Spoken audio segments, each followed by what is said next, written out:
Dear friends, today I'm going to narrate the incident to you. Please note that even today such hateful things are happening in our society. To know the complete incident, watch the video till the end.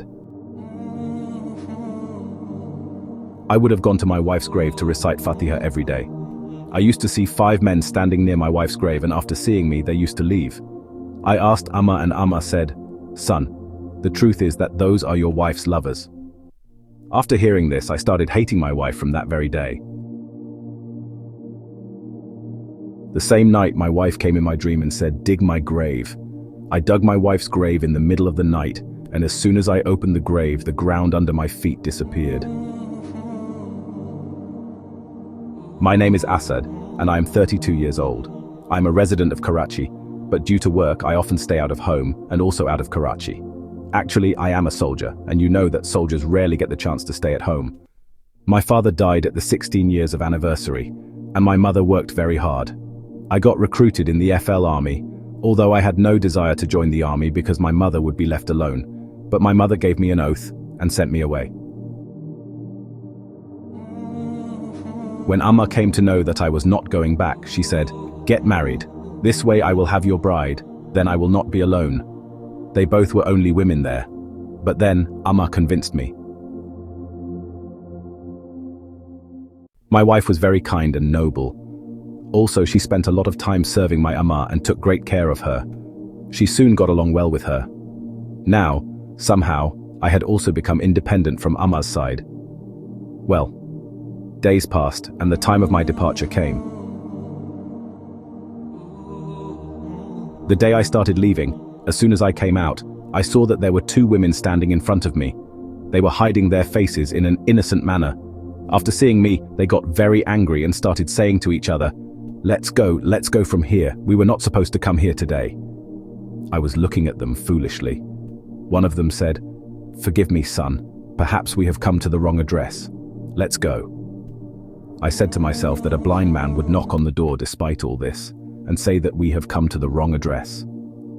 I realized that I have been standing here for a long time. I am getting late.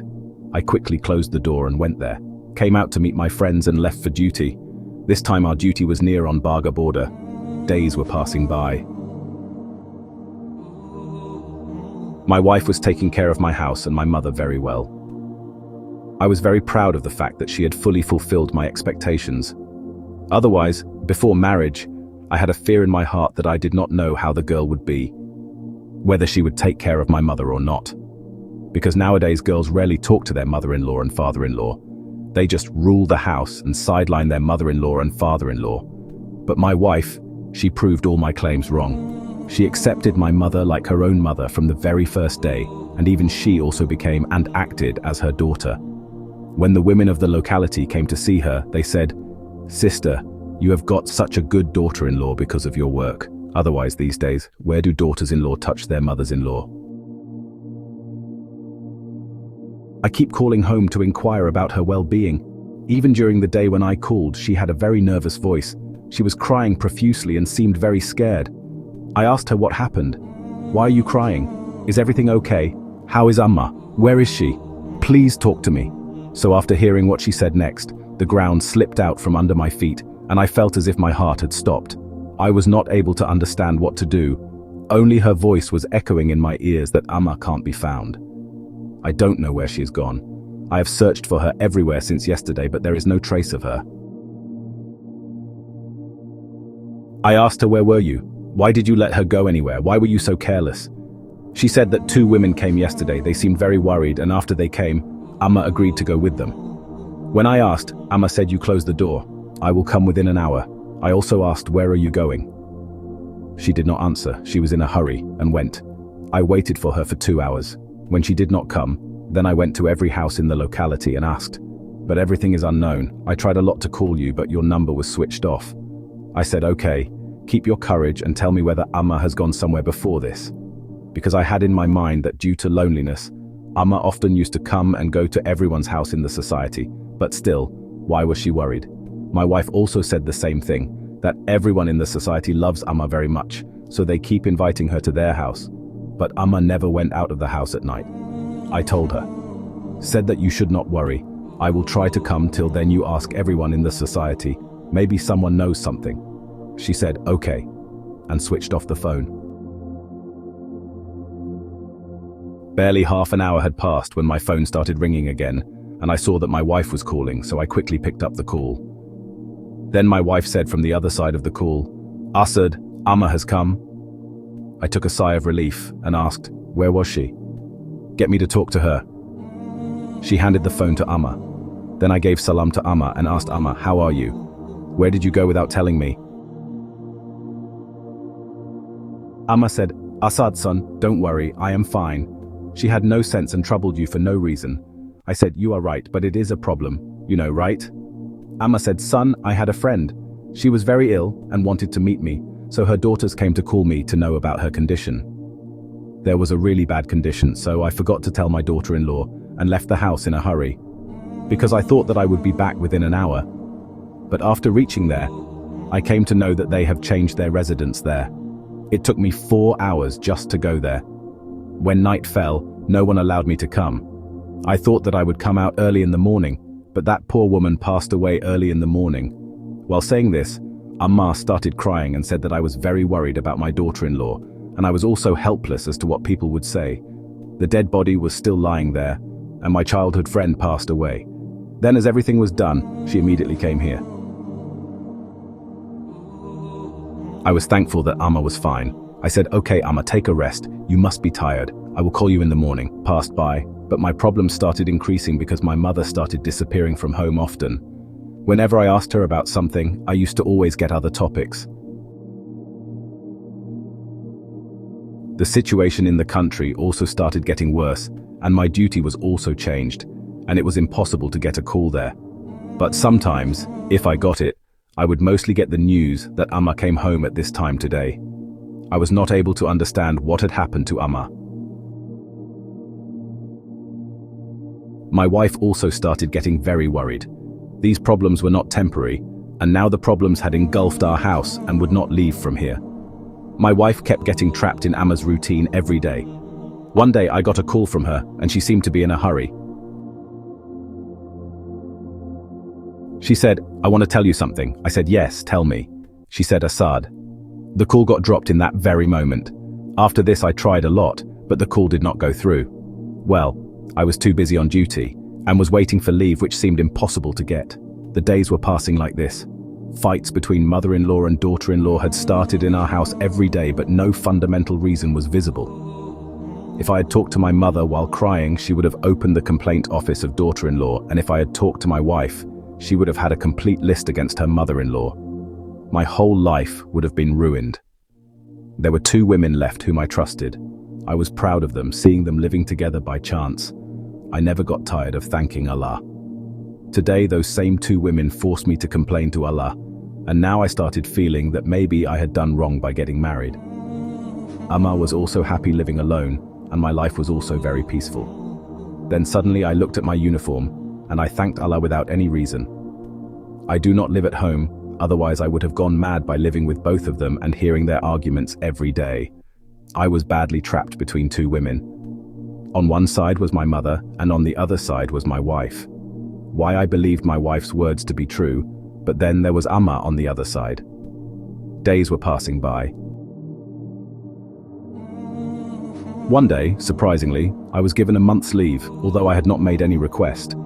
I packed my things and left for home. I set out without knowing that doom was waiting for me at home, and there my world had been looted. Here I was enjoying the journey. I didn't even know what these holidays were given to me for. When I reached home, the ground slipped from under my feet and all the 7 skies fell on me simultaneously. The apocalypse had already passed, and what an unlucky person I was when I entered my house. So I saw that some women were reading Quran, and some were famous for reading Sifara. On the other side, some men were busy in cooking and preparing dishes, and on the other side, the fruits were being cut in full swing. People from the entire society were gathered in our house, but my mother and wife were nowhere to be seen among them, and I immediately realized that something was wrong. I said in my heart, "May Allah grant that whatever I am thinking may be a lie, and all this may be a dream." I ran to Amma's room and a wave of peace ran through my body. Amma was sitting on namaz and praying. I immediately went to Amma, but as soon as I saw her face, I instantly became afraid. The eyes were swollen of Amma as if she had been crying for a long time. As soon as Amma saw me, she hugged me and started crying profusely, and her next words tore my heart. She was crying a lot and was saying at the same time that, "Forgive me, son, I could not handle your trust. Oh, my son was robbed. Oh, he got sick in his youth. He'd not even seen the happiness of a child. Allah knows whose laughter has eaten up my child. My child's world of laughter has been destroyed. My child has become alone." I was in a state of astonishment, hugged by Amma. Whatever my ears heard, it was very difficult to believe it. I started to shout incessantly at my wife. I said, "Where are you? Come here quickly. Bring water for Amma." Hearing my voices, Amma started crying loudly, and the women outside got up and came near the door of the room and started crying with their hands on their mouths. Some were looking at me with regret, and some were looking at me with sadness. Some had sympathy in their eyes. I said to Amma, "Where is your daughter-in-law? She must be sleeping. I had her to do a lot of tasks. She doesn't know that when the husband comes home, if he asks for water, then she must give him water." I said, "I myself go to find her and bring her to Amma as soon as I can." When I woke up, Amma held me and made me sit on the cot and said, "Son, you are in shock. First you sit here. Your wife is gone forever. Now no one can wake her up. You had left her with me, but she was forced to leave your mother alone again. She didn't even care about you or me. How will we be left alone? Now no one will help you. You will not ask for water. Son, your wife is dead. She will never wake up now." I felt as if someone had poured melting glass into my ears. I felt as if my heart had stopped beating. Mountains of oppression had fallen on me, and I was unaware of my life. My dear, my wife had left me 2 days ago, and I was an unfortunate person. I couldn't even see her for the last time. I couldn't even shoulder her dead body. I kept my head in Amma's lap and cried like a child. Then I thought that seeing us in uniform, people think that how lucky they are, but we are not like that. They don't know how many great hardships we actually face for our country. We are not lucky, actually we are unlucky. We are lucky only when we are locked in a coffin and brought as martyrs. Apart from this, our life is unlucky. We lose our loved ones and relatives, those who are dearer to our hearts than our lives, go away from us. They fold their minds and sleep under the soil, but we are not aware of it. We don't know what happens behind us in our absence. When I woke up after venting out all the dust in my heart, Amma said, "Forgive me, son. I snatched away even the last sight from you, but what would I do about the condition of the funeral? It was not like it could have been kept for 2 days. That is why I had to bury her." After hearing Amma's words, I got shocked and asked her, "What do you mean? The condition of the funeral was not like this. What happened to her? How did she die?" Amma got confused after hearing my question, and then immediately said that she had gone to take off the clothes from the terrace that day. The railing on the terrace was broken. That is the thing. She knew it, but still I don't know how she went in that direction. I was praying, but then I heard a scream, and at the same time it felt as if someone had fallen down. I ran outside and saw that she was lying soaked in blood. With the help of my neighbor Bai Sahib, I took her to the hospital. Then I came to know that her head was badly injured. Her ribs were torn and her waist bones were shattered. She remained alive for 20 minutes and then passed away. Saying this, Amma once again cried. I consoled her and said that I want to go to the grave. Amma sent me with a neighbor to the graveyard. My wife's grave was in a corner. I went to sit there for a long time and lightened my heart. I stayed there and then got up and came home today. After her third prayer at night, Amma and I were sitting. A maid from the neighborhood came and said, "Son, your Amma has been crying for the 3rd day for your wife. She has also suffered a heart attack after the death of your wife. You send her with us for a while." I was shocked to hear about Amma's heart attack. Why did she hide this thing from me? Well, I sent Amma with them and got up and came to the room.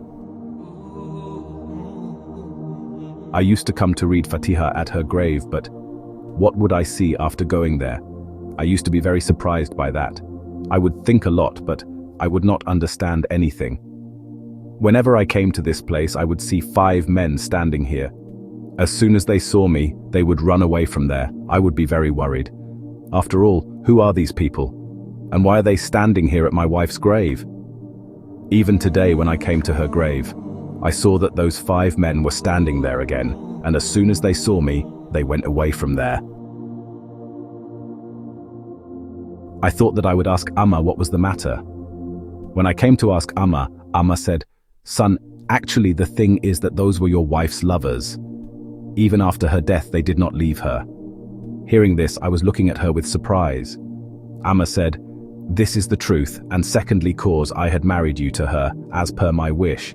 If I had told you anything, you would have held me guilty and said, 'Amma, what kind of girl have you brought for me?' But now there is no use of hiding. I am very ashamed for you." I told Amma, "Don't be ashamed, it is not your fault." I started feeling disgusted for my wife, and I started hating her very much. That night she came in my dream and told me to open my grave and see. I sat up in surprise. What kind of dream is this? When I looked at the time, it was 2 o'clock in the night. I gathered courage and walked towards the graveyard. As soon as I went there and opened the tomb, my heart stopped after seeing the scene inside. Inside, there was not a tomb, but a room in which light blue and red-colored lights were burning. There was a circle in which various skulls and candles were lying. The woman's hair was lying on her face, so her face was covered. When I looked ahead, my eyes started bursting with surprise.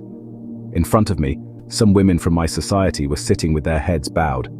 I looked surprised, and the scene seen in a corner took my heart.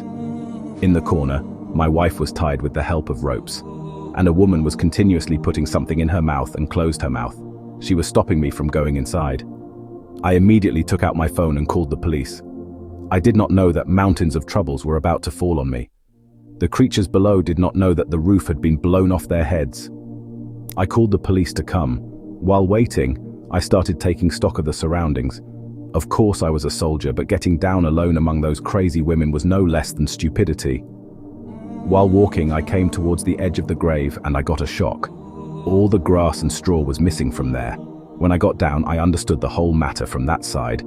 A secret door was made which could be hidden in a thicket of trees and bushes during the day. I thought, what is the matter? My wife is alive, whereas my mother had said that she is dead, and this is a room instead of her grave. Meanwhile, in that time, the police came. I opened the door and went inside. Then the people inside lost their senses, and all the women started running away from there, hiding their faces. But the police caught them all, and the inspector saw and caught the face-hidden woman. She started screaming and saying, "Leave me! You don't know me! I am also Amma and Amma B too. Everyone knows me by the name of Amma B. Only for 2 nights, and after this I will become immortal by sacrificing her." Her gesture was towards my wife. In the name of Amma B, I was shocked and moved forward. I came forward and removed the hair from the face of that woman. It became difficult for me to stand on my feet because that Amma B was none other than my own mother. It became difficult for me to believe because my mother used to do namaz and tahajjud 5 times a day. Then how is she a devil woman? The police caught them all, and I went near to my wife, who had become unconscious. When she regained consciousness, I was shocked to hear what she told me. My wife said that my mother-in-law was very pious and humble and used to help everyone. That is why Allah placed Shifa in her hand. She used to give strength to people, due to which people got healing. Gradually, people started coming to my mother and tried to give her money in return, but my mother used to say that I only read the word of Allah and I will not give the money for it. Why should I take money for this? When she went to heal someone that day, this imposter infidel woman killed my mother because she wanted to take a place which was very good, where she would be respected and she could do her new work under her authority. Who knows how long she had been keeping an eye on Amma and also was aware of all the habits and things of Amma. Because she had knowledge of this, that's why she killed Amma and took her place along with some other women who were also involved, who lived in the same society. One day when she was talking to a woman, my wife secretly heard everything and tried to tell me but could not communicate. But this woman came to know that my wife knew everything. She said that she would have to be moved out of the way. Then she started hitting me, and along with her the other women who told us. After a few days, there is a need for a sacrifice. Why not give her? Then she took me and locked me in this room and staged the drama of my death here. I was shocked to hear all this. I missed my mother a lot. I laid down with my head in my wife's lap. In the morning, I called the inspector and told him the whole matter and requested that this woman should be given the death sentence. We never know when and how people enter our midst, but by the time when we open our eyes, it is too late. Dear friends, how did you like today's story? Comment. Do express your opinion in the box and like this video while watching this. To get such Majid videos, please become a part of our family by subscribing to Voice of Tasbih channel. Thank you.